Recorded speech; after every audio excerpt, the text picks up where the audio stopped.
संवाद कार्यक्रम। इसी सिलसिले में आज सारण जिले हम लोग आए हैं और इसका उद्देश्य यही है कि जो पंचायत स्तरीय, बूथ स्तरीय, ब्लॉक स्तरीय या जिला के स्तर के जितने हमारे वर्कर हैं, कार्यकर्ता हैं, जो ज़मीनी स्तर पर रहते हैं, उनसे हम लोग सीधा संवाद करें। ये पहली बार ऐसा कार्यक्रम हो रहा है जहां लगातार नेतृत्व जो है अपने बूथ वर्करों से डायरेक्ट जो है हम लोग इंटरैक्ट कर रहे हैं। और पहले हमेशा रैलियां होती थी, सभाएं होती थी, रोड शो होता था, लेकिन इस बार संगठन को और कैसे धारदार किया जाए, मजबूत किया जाए, पार्टी लालू जी की विचारधारा को जन जन तक कैसे पहुंचाया जाए, 17 महीने जो हम लोग सरकार में रहे उपलब्धियों को जनता के पास कैसे हम लोग लेकर जाएं, इसको लेकर के जो है ये कार्यक्रम है। और जब मुलाकात होती है वर्करों से जो ग्रास रूट पे रहते हैं, तो हर एक विधानसभा का, ब्लॉक का अलग लोकल इश्यूज भी होता है, उस इश्यूज से भी लोग अवगत कराने का काम कराते हैं।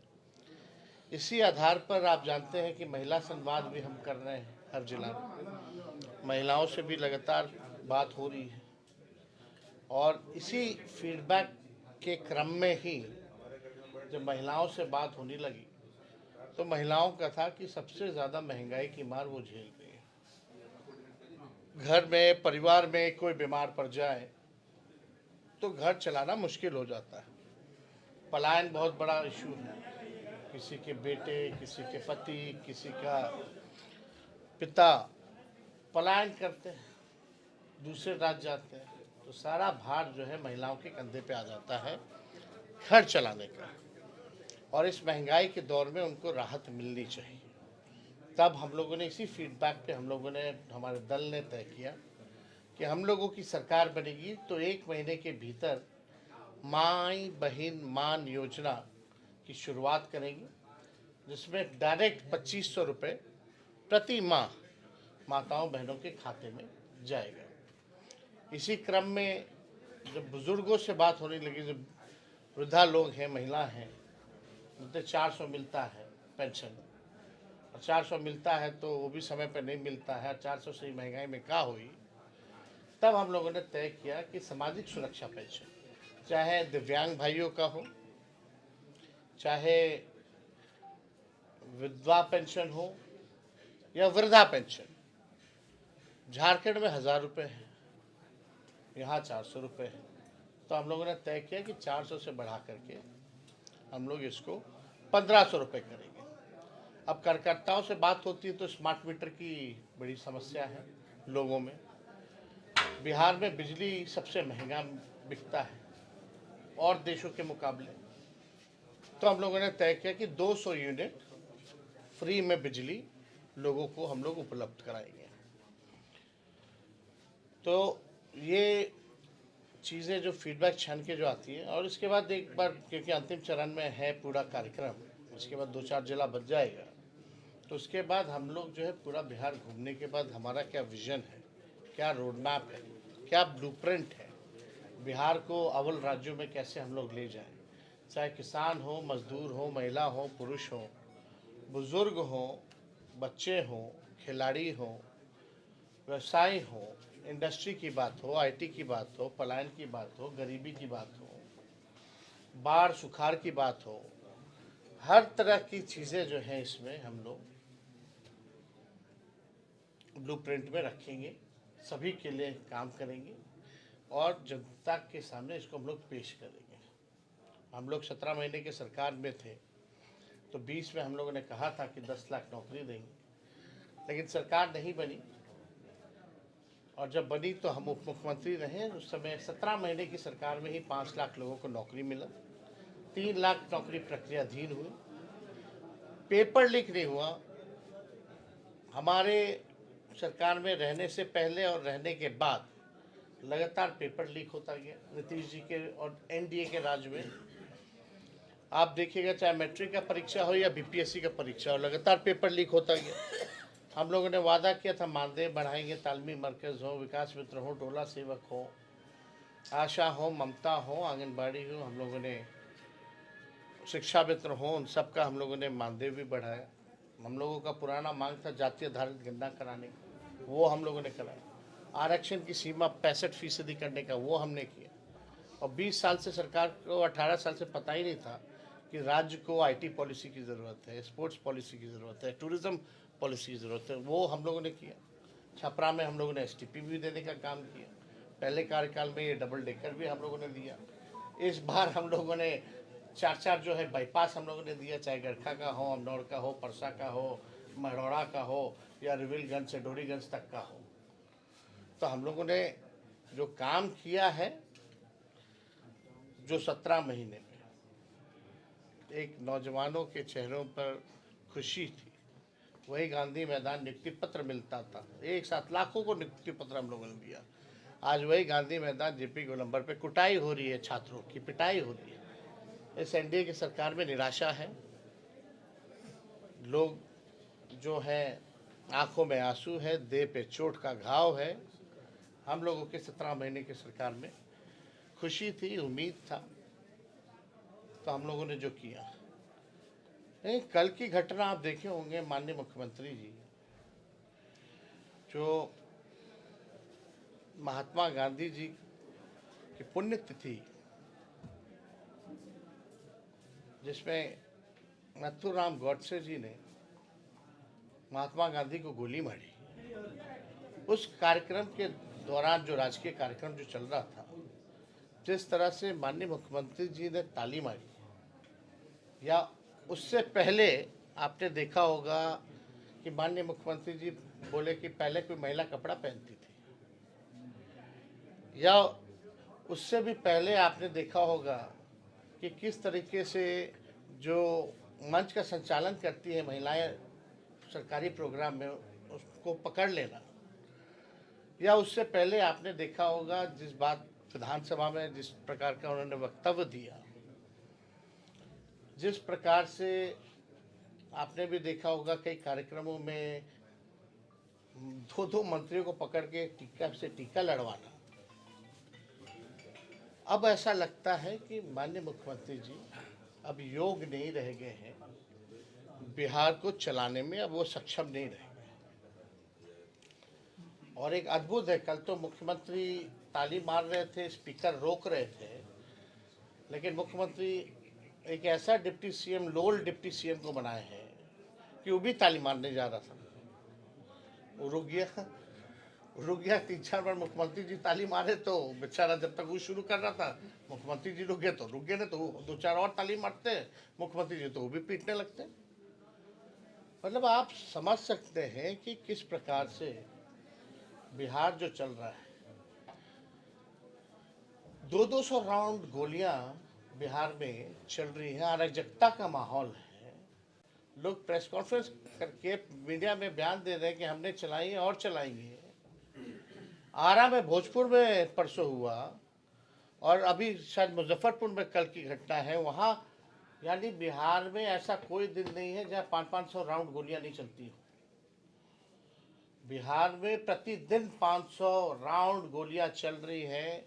बिहार में लॉ एंड ऑर्डर का क्रिमिनल डिसऑर्डर हो चुका है, और डबल इंजन की सरकार, एक तरफ भ्रष्टाचार है, एक तरफ पूरी तरीके से आप देखिएगा तो अपराध का इंजन लगा हुआ है। कोई पॉजिटिव बात नहीं हुई है।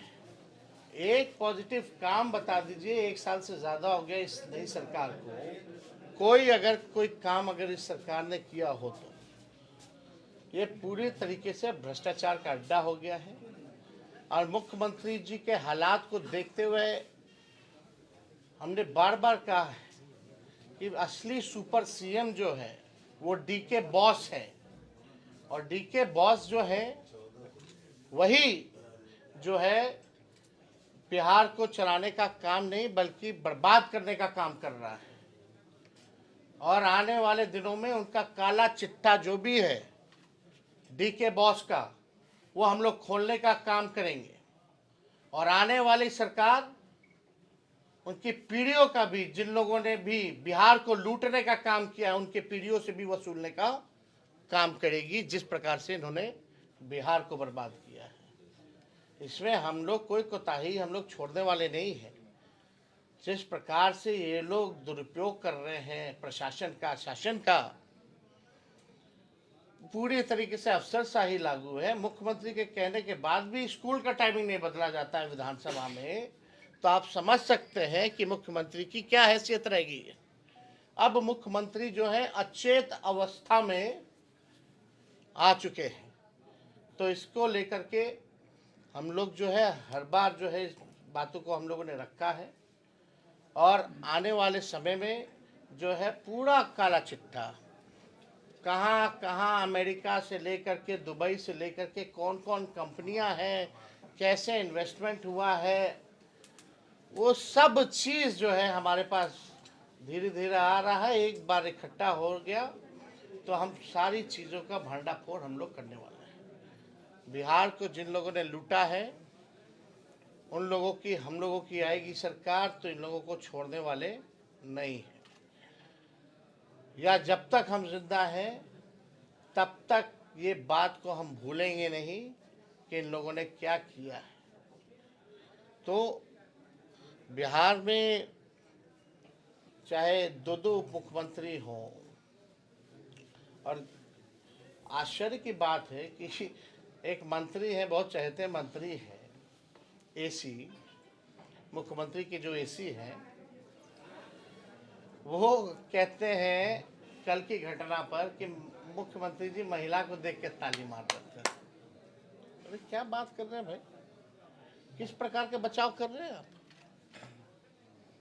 अगर मुख्यमंत्री जी ताली मार रहे थे तो तुम भी तो बगल में खड़े थे, तुम भी ताली मारते, मुख्यमंत्री जी का साथ दे देते, तुम क्यों नहीं ताली मारे कल?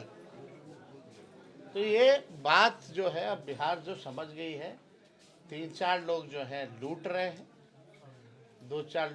2 लोग केंद्र में हैं, 2 लोग यहाँ हैं, कुछ रिटायर्ड अधिकारी हैं, यही बस जो है बिहार चलाने का काम नहीं बल्कि बिहार को बर्बाद करने का काम करना है। और कोई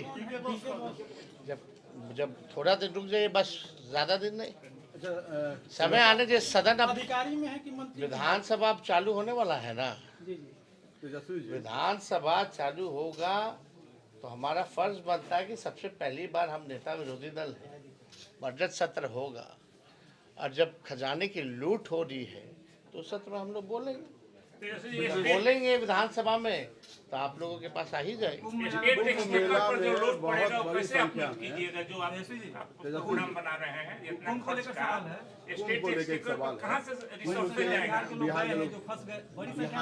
बिहार के लोग बहुत बड़ी संख्या में वहाँ फंसे हुए हैं और उनको कोई सरकारी मदद कहाँ पे? महाकुंभ में कई लोगों की मृत्यु भी हुई है, बिहार के जो लोग हैं, हमको जो खबर है बिहार के लोगों को, एक तो हमारा जो गोपालगंज है वही गांव के पड़ोस की महिला की भी जो है वो भी गई थी, तो उनका भी जो है भगदड़ में जो है उनकी भी मृत्यु हुई है। देखिए इस चीज़ को सरकार को, प्रशासन को गंभीरता से लेना चाहिए। जो भी लोग फंसे हैं, एक तो वहाँ के कमिश्नर जो है, मुख्यमंत्री से लेकर के सब केंद्रीय मंत्री बोलते हैं आओ कुंभ आओ कुंभ आओ कुंभ। जो लोग जा रहे हैं तो उनके लिए भी तो व्यवस्था होना चाहिए।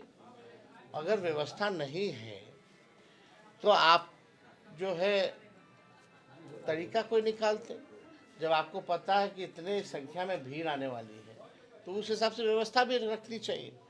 और जब ये घटना होगी तो ये तो बड़ा दुखद घटना है, बड़ा हृदय को झंझोड़ देने वाला घटना है कि जो लोग श्रद्धालु लोग जो जा रहे हैं उनके साथ अगर कोई ऐसा हादसा हो जाए तो ये अच्छी बात नहीं है। इसमें प्रशासन को जिम्मेवारी लेते हुए, चाहे बिहार सरकार हो या बहुत अलग अलग राज्यों से लोग जा रहे हैं, तो इनका कोई कोऑर्डिनेशन होना चाहिए, ताकि जिन लोगों की मृत्यु हुई है, जो लोग फंसे हैं, उनके डेड बॉडीज़ को यहाँ लाने में जो है राहत मिले, और उनको कुछ मुआवजा भी मिलना चाहिए। जो लोग छात्रों के लिए क्या कहेंगे? लगातार जो है देखिए वो जब तक ऐसी निकम्मी सरकार रहेगी, छात्र विरोधी, युवा विरोधी सरकार रहेगी, तब तक कुछ होने वाला नहीं है। इसका एकमात्र सोल्यूशन है, पॉलिटिकल सोल्यूशन है। हम लोगों ने 17 महीने में कैसे बिना पेपर लीक लाखों के तादाद में नौकरियां बांटी, तो अब छात्रों को समझना होगा, देखना होगा, और हमने तो हर एक प्लेटफॉर्म पे जो है उनकी आवाज़ को बुलंद किया। हमने उनके आंदोलन को कभी भी हाईजैक या एक अपॉर्चुनिटी के तौर पे हमने नहीं समझा। हम चाहते हैं हमेशा कि उनकी लड़ाई है वो आगे खड़े रहे, कोई पॉलिटिकल पार्टी हाईजैक ना करे। जो समर्थन होगा हम लोगों ने नैतिक समर्थन उस समय भी दिया है। सर प्रशांत किशोर हाईजैक कर रहे हैं। अब देखिए ना, बहुत लोग हैं जो अपना लोग लगा रहता, तरह तरह के लोग हैं ही ना। तेजस्वी जी, संसाधन कहाँ से आएगा जो आप नौकरियां, यही तो चाचा जी वाला बात बोल रहे हैं आप।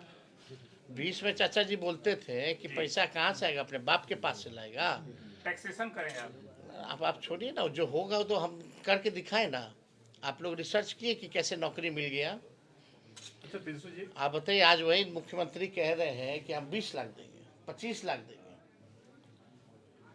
तो इसका पहले रिसर्च तो कीजिए आप कि कैसे मिला। लोग कहते थे कहाँ से, बड़ा बड़ा विद्वान लोग, बुद्धिजीवी लोग, आपके जो क्या कहते हैं बड़े पत्रकार से लेकर के सभी लोगों ने जो है फाइनेंस के, इकोनॉमिक्स के जानकारों को बैठाकर कहाँ से मिलेगा, कहाँ से मिलेगा। मिला कि नहीं मिला।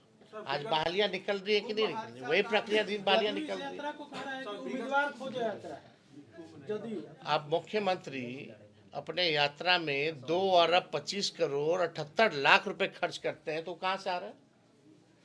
इस पे भी सवाल पूछना चाहिए। और किसी से संवाद नहीं, कोई जनता से संवाद नहीं। अफसर जो दिखाना चाह रहा है हरियाली, वही देख रहे हैं। जनता जो दिखाना चाह रही है वो नहीं देख रहे।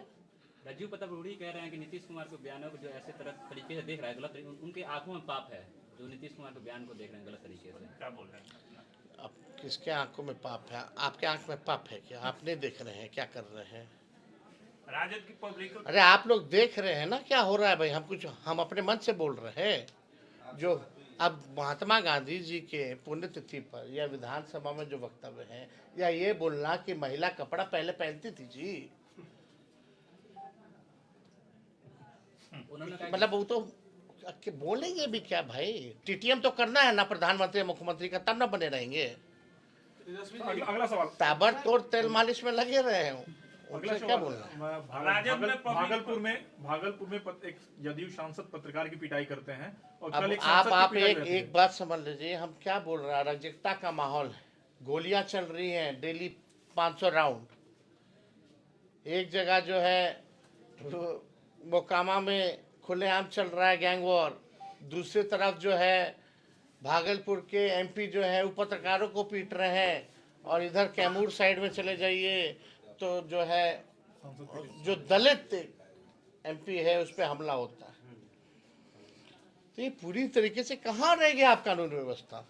सर एक अगला चुनाव क्या है बिहार क्वेश्चन है सर। हम लोगों का? प्रति व्यक्ति आय पूरे बिहार में अभी तत्कालीन सरकार से सर क्वेश्चन था कि प्रति व्यक्ति आय कौन सबसे दे रहा है? कम बिहार में है, तो 20 साल से राज कौन कर रहा है? वही वो उसके बारे में बताइए। यही क्या तो करना है? भाई, कैसे बढ़ेगा? बिहार का पैसा बाहर जाएगा।